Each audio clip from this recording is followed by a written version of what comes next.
আসসালামু আলাইকুম রহমতুল্লাহি ওবরাকাত। একদা এক সাহাবী আল্লাহ রাসূল মুহাম্মদ সাল্লাল্লাহু আলাইহি ওয়াসাল্লামকে জিজ্ঞেস করলেন, হে আল্লাহ রাসূল, এই পৃথিবীতে আমি সবচেয়ে বেশি কাকে ভালোবাসবো? তখন আল্লাহ রাসূল সাল্লাল্লাহু আলাইহি ওয়াসাল্লাম উত্তর দিলেন যে তোমার মাকে। আল্লাহ রাসূলকে আবারও সেই সাহাবী জিজ্ঞেস করলেন, তারপর কাকে?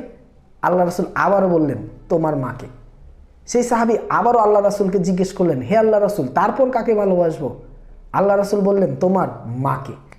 তখন সে তৃতীয়বার যখন মা বলল, তখন সেই সাহাবী আবারও জিজ্ঞেস করলেন, তারপর কাকে ভালোবাসবো?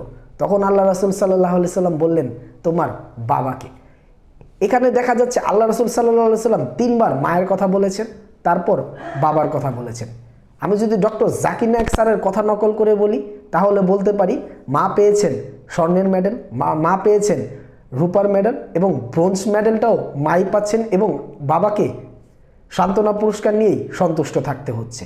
অন্য এক হাদিসে আল্লাহ রাসূল মুহাম্মদ সাল্লাল্লাহু আলাইহি ওয়াসাল্লাম বলেন যে মায়ের পায়ের নিচে সন্তানের বেহেশত। আর কোরআনে মহান আল্লাহ তাআলা বলেন যে তোমরা পিতামাতার সাথে কোনো সময় আচরণটাও পর্যন্ত করো না। মানে জোরে ধমক বা মানে মারটার বা ধমক তো দূরের কথা, তার সাথে আচরণটা পর্যন্ত করো না। এই ক্ষেত্রেই বোঝা যাচ্ছে আসলে পিতামাতার কতটা অধিকার আমাদের উপর। অবশ্যই মার অধিকার সবচেয়ে বেশি, তারপর বাবার অধিকার। কিন্তু বর্তমান সমাজে আমরা দেখতে পাচ্ছি বিভিন্ন সংসারে মা বাবার যেন কোনো দামই নেই। সন্তানকে লেখাপড়া করিয়েছে, বড় করে তুলেছে, সন্তান ভালো একটা চাকরি করছে, ভালো টাকা ইনকাম করছে, একটু 19-20 হলেই সন্তান বড় চোখ করে মার বাবার দিকে তাকায় এবং মা বাবা ভয়ে অন্যদিকে তাকিয়ে থাকে। এমনটাই তো আমরা দেখতে পাচ্ছি। আবার অনেক শিক্ষিত ছেলেরা বৃদ্ধাশ্রমে গিয়ে নিজের মা বাবাকে দিয়ে আসে। ধিক্কার জানাই সেই সব সন্তানদের। আল্লাহ তাদের হেদায়েত করুক, আর যদি হেদায়েত তাদের কপালে না থাকে অবশ্যই আল্লাহ তাদেরকে ধ্বংস করুক।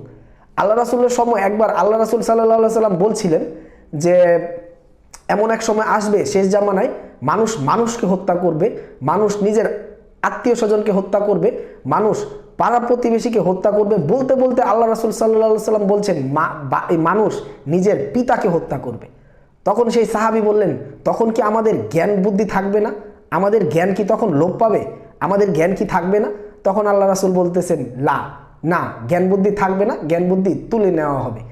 এই হাদিস থেকে বোঝা যায় তখনকার সময়ে আসলে পিতামাতাকে মানে প্রহার করা বা মারা এটা আসলে কল্পনাই করা যেত না। সেই সাহাবী এটা কখনোই করবেন না বা চিন্তাও করতে পারেন না। এই জন্যই সেই সাহাবী বলেছেন যে তখন কি আমাদের জ্ঞান বুদ্ধি থাকবে না? সেটাই কিন্তু এখন আমরা দেখতে পাচ্ছি। মানুষ মানুষকে হত্যা করছে, মানুষ পাড়া প্রতিবেশীকে হত্যা করছে, এমনকি মানুষ নিজের পিতামাতাকেও হত্যা করছে। সেই সব সন্তানদের জন্য অবশ্যই আল্লাহর দরবারে দোয়া করি, আল্লাহ তাদেরকে হেদায়েত করুক। আর নয়তো এই সন্তানরা যারা পিতামাতাকে এই পৃথিবীর বুকে কষ্ট দেয়, অবশ্যই কিছু না কিছু তো আল্লাহ তাআলা এই পৃথিবীতেই তাদেরকে নজির দেখিয়ে দেয়। আর বর্তমান সময় বিশেষ করে মেয়েরা বাবা মার চেয়ে বেশি গুরুত্ব দেয় নিজের পছন্দকে। বাবা মাকে বলে যে যখনই নিজের পছন্দের কথা বলে, নিজের পছন্দের ছেলের কথা বলে, বাবা মা কিন্তু মেনে নেয় না। এখন কথা হচ্ছে কেন বাবা মা মেনে নেয় না? এখন আপনি পছন্দ করতেছেন একটা মানে নেশাখোর, আপনি পছন্দ করতেছেন একটা জুয়ারি, যার কোনো অবস্থান নেই সমাজে, যার কাছে বিয়ে হলে আপনি সুখী হবেন না। এটার জন্যই তো আপনার পিতামাতা মেনে নিচ্ছে না। কিন্তু এটার পরেই কিন্তু পিতামাতার মনে কষ্ট দিয়ে পিতামাতার অমতে সেই মেয়ে চলে যাচ্ছে সেই ছেলের কাছে। কিন্তু দুদিন আগে পরে কিন্তু এই ছেলের সাথে মানে থাকবে ঠিকই, কিন্তু অবশ্যই আপনার জীবনে কষ্ট নেমেই আসবে। কেন? পিতামাতাকে কষ্ট দিয়ে কেউ আসলে সুখী হতে পারে না। আজকের ভিডিও এই পর্যন্তই। আল্লাহ যদি আমাকে হায়াতে বাঁচিয়ে রাখে, ইনশাল্লাহ পরবর্তী ভিডিওতে আবারও দেখা হবে, কথা হবে। আসসালামু আলাইকুম ওয়া রাহমাতুল্লাহি ওয়া বারাকাতুহু।